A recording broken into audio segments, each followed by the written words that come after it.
Hello Star Wars fans, and welcome to episode 18 of Journey into Legends. Today we are going to be talking about Dark Apprentice by Kevin J. Anderson. Dark Apprentice was released in 1994 and is the second book in the divisive Jedi Academy trilogy. As you know, if you've seen my previous review, I had a really fun time with Jedi Search, so I'm actually excited to continue this trilogy. Without further ado, let's read and review. Alright, so I just finished Dark Apprentice and I enjoyed it. However, I think it is significantly worse than the first book. This book has a lot going on at once, and unfortunately, most of it is insignificant and a lot of the time boring. I enjoyed a lot of what this book tried to do, but there were a lot of poorly written storylines in this book, so I'm going to take the time to talk about each one and how I feel about it.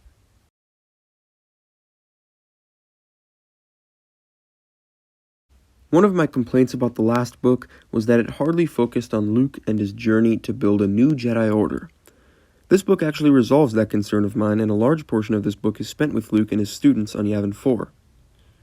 I actually appreciated that the students took center stage during this storyline rather than Luke himself.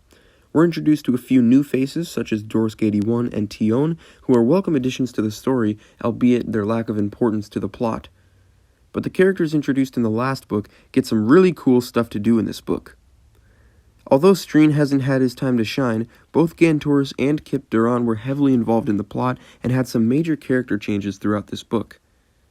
Although Yavin 4 might have been the perfect choice for the Praxeum narratively, it may not have been the best choice on Luke's part, because it turns out the entire moon is haunted by the spirit of the Sith Lord Exar Kun.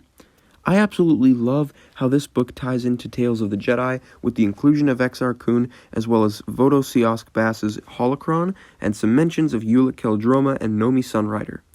The way Exar Kun manipulates and even possesses Gantoris and Kip throughout this book is quite fascinating to read about. Gantoris' death was extremely sudden and extremely brutal, and Kip's fall to the dark side was actually quite sad. But this brings up another point, one that many people have talked about in the past. Luke is extremely irresponsible and ignorant in this trilogy.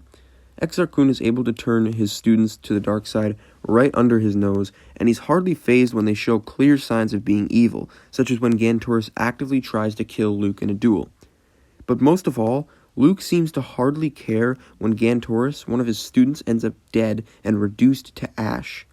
Maybe Exar's spirit is clouding Luke's mind to make it easier for him to corrupt the students, but as of right now, Luke just seems like an idiot.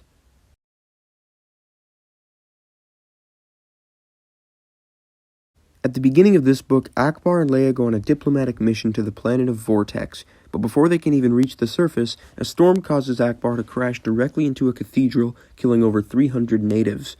In disgrace, Ackbar resigns his position as Admiral and his seat on the New Republic Council, and Leia spends the entire book trying to convince him to come back. I thought this was a fun way to give Ackbar some time to shine and actually give him some character work, but in my opinion, it was a complete waste of Leia's character. And most of this plotline was boring, whether it was Ackbar's sojourn to Anoth to say goodbye to Winter and baby Anakin Solo, or Leia's visit to Mon Cala that felt especially long and unneeded. Although this plotline tied into Luke's academy with the introduction of a Force-sensitive Calamarian named Silgal, as well as Daala's crusade with her assault on Mon Cala, this story felt extremely isolated and unnecessary, and in the end felt like a waste of time.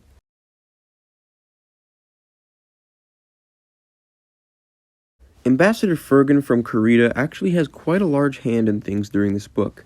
He's not only responsible for Mon Mothma's illness, but also for Ackbar's crash on Vortex via an agent named Turpfin. This storyline was featured very briefly during the book, but it was quite important to the plot and as of now isn't yet resolved, so I'm interested to see how it will develop in the next book.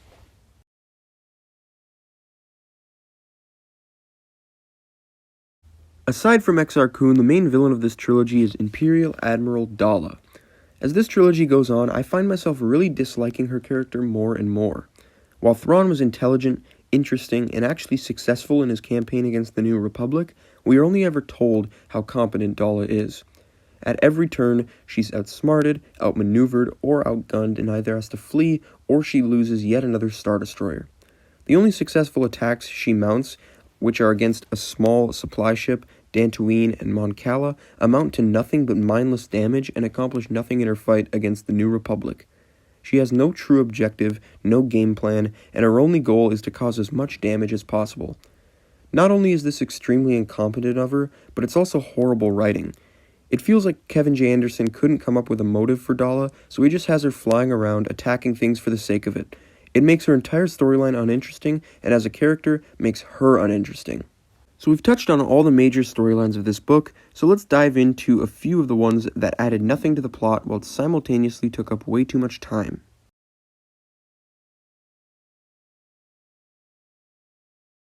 After the events of last book, Imperial scientist Qwi Xux is a target of interest for the Empire because of her knowledge of the Maw installation and the weapons it produces. So in this book, Wedge is assigned as her bodyguard and they begin to fall in love.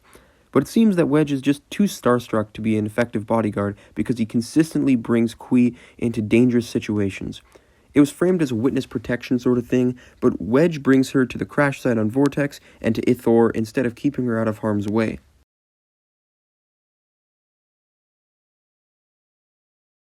The twins, Jason and Jaina, are still on Coruscant, and Threepio, with the help of Chewbacca, is left in charge of them. As they take a trip to the holographic zoo on Coruscant, the twins get lost and end up in the underworld. Down there, they end up running from ogres, and they get saved by a group of homeless people, one of which returns the twins to their parents before escaping through the ventilation shaft. This storyline amounted to absolutely nothing and was so drawn out, but it ended up being so extremely bizarre that I don't even care.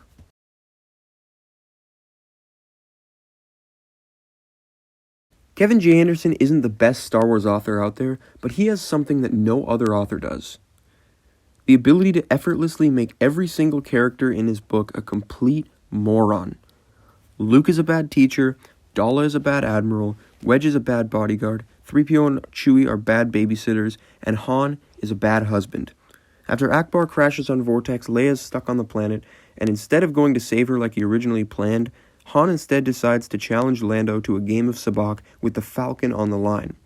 Of course, he loses and ends up just sending a New Republic rescue team to save his wife. 2 more times in this book, Lando and Han play Sabacc for the Falcon. Lando wins it initially, Han wins it back, then Lando at the end wins it again, but gives it to Han as a gift in order to impress Mara Jade. Last book, Han was enslaved in the spice mines of Kessel, and in this book, he's a horrible husband with a gambling problem.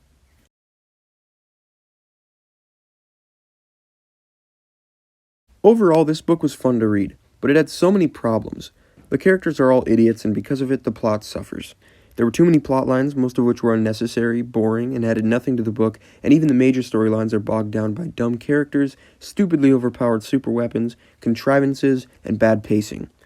Although I still had a fun time with this book, I'm going to give it a 73%, putting it significantly lower than Jedi Search's 84%. Tell me in the comments what you thought of this book. Don't forget to like, share, and subscribe, and stay tuned for my next review where I'll be finishing the Jedi Academy trilogy with Book 3, Champions of the Force. See ya.